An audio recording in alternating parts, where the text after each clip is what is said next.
Leaders Montego Bay United will be looking to occupy the summit going into the new year as the final set of matches in the Ray and Nephew Jamaica Premier League for this year takes place on Sunday.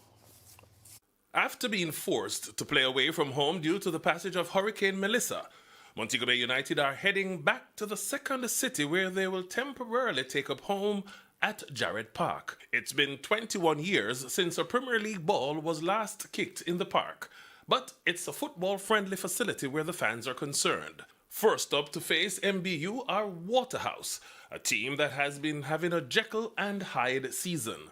Waterhouse hit a low on Monday with defeat against Spanish Town Police and now face a team that is getting back their rhythm. I've always said it's going to take 3 to 4 games for us to find our rhythm. We're a team that plays with rhythm, and once you lose the rhythm, it's going to take a little while to tune a lot of things, and it goes with games, Again, at the last game, we were better than the opener that we had.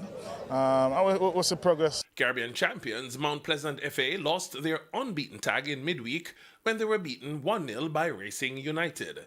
They'll be at home to Spanish Town Police, a team currently on a high. There's currently an unease in the St. Anne-based team camp, and if they report less than their best, another arrest by Spanish Town Police could be in the making.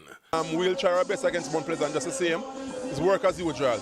We believe that we're supposed to be here, and we're going to play Mount Pleasant like we play any other team.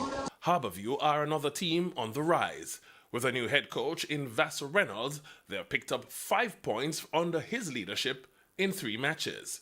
But they will be tested by Racing United at Ferdinand Park. We have been doing a lot of work. Credit to the boys, they have been responding very well.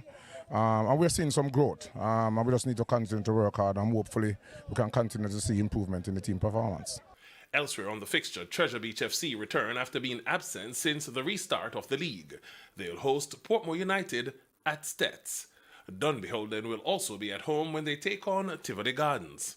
Malines United have now tasted victory and will go in hunt of Arnett Gardens as the two will meet at Drewsland, while title holders Cavalier with back-to-back defeats will travel to Clarendon where they will face Chapelton Maroons at the Turners Oval.